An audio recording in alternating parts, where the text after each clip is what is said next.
नमस्कार। हमारे YouTube channel महामना परिवार में आपका हार्दिक स्वागत है। आज हम देखेंगे भारतीय इतिहास के कुछ महत्वपूर्ण प्रश्नों को, जो कि एक श्रृंखला है और लगातार यह श्रृंखला आपके सम्मुख हम लाएंगे। तो देखते हैं प्रश्न नंबर पहला। महान खारवेल कहाँ का शासक था? तो इसका उत्तर होगा कलिंग।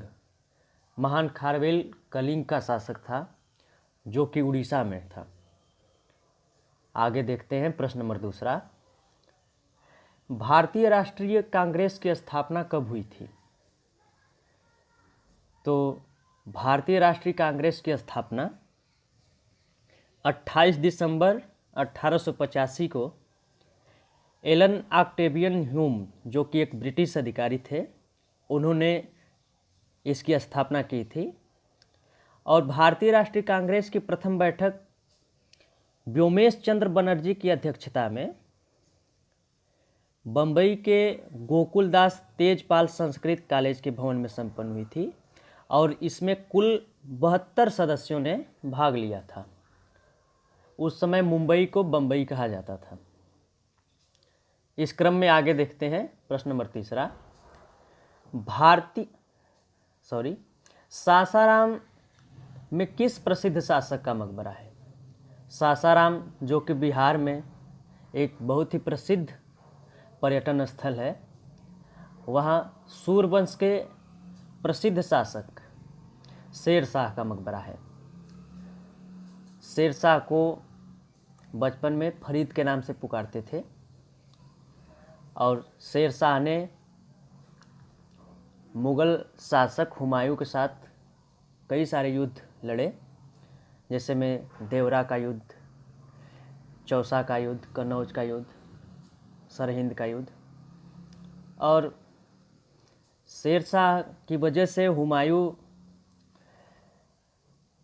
भारत में कभी अस्थायी रूप से रह नहीं पाया और आज मुग़ल वंश के जिस वैभव को हम देख पाते हैं, तो उसका सबसे बड़ा कारण है अकबर का होना। अगर अकबर नहीं होता तो शायद ही मुग़ल वंश आगे चल पाता और उसकी प्रतिष्ठा यहाँ पे हम देख पाते। इस क्रम में आगे देखते हैं प्रश्न नंबर चौथा है व्यपगत का सिद्धांत, जिसे हम डॉक्ट्रिन ऑफ लैप्स के नाम से जानते हैं, इसका संबंध किससे रहा है? तो इसका उत्तर होगा लॉर्ड डलहौजी। व्यपगत का सिद्धांत ये लॉर्ड डलहौजी के दिमाग की उपज थी और यह बहुत ही सामान्य सा प्रश्न है, जो कि परीक्षाओं में बार बार पूछा जाता है। आगे देखते हैं प्रश्न नंबर 5वां। मुंगेर किसकी राजधानी थी? तो इसका उत्तर होगा मीर कासिम। मुंगेर मीर कासिम की राजधानी थी। प्रश्न नंबर 6 है कामायनी पुस्तक के रचनाकार कौन है? तो कामायनी पुस्तक के रचनाकार हैं जयशंकर प्रसाद। जयशंकर प्रसाद छायावादी युग के कवि हैं और इन्हें छायावाद के स्तंभों में से एक माना जाता है।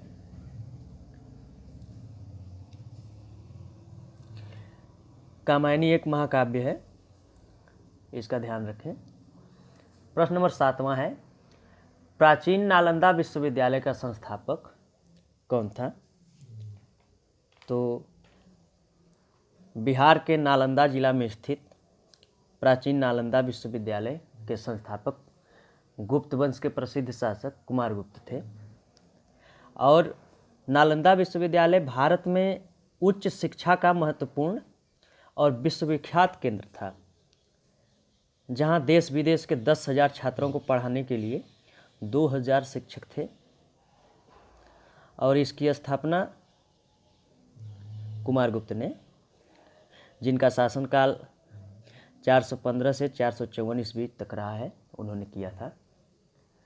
प्रश्न नंबर 8वां है बिंबिसार किस वंश का राजा था?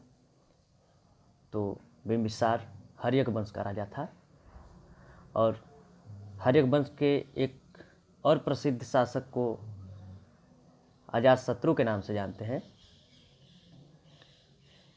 आगे देखते हैं प्रश्न नंबर 9।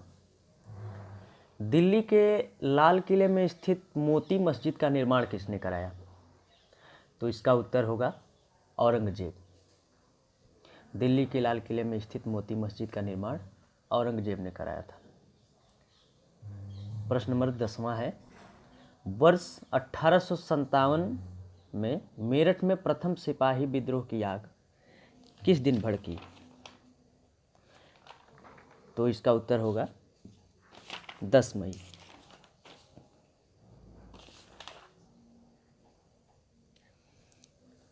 सर्वप्रथम 10 मई 1857 को मेरठ की पैदल टुकड़ी 20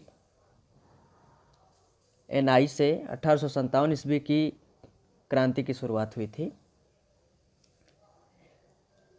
इस विद्रोह के बाद भारत का शासन कंपनी के हाथों से सीधे ब्रिटिश सरकार के नियंत्रण में ले लिया गया।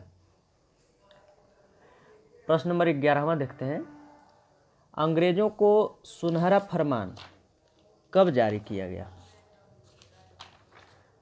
तो अंग्रेजों को सुनहरा फरमान 1632 ईस्वी में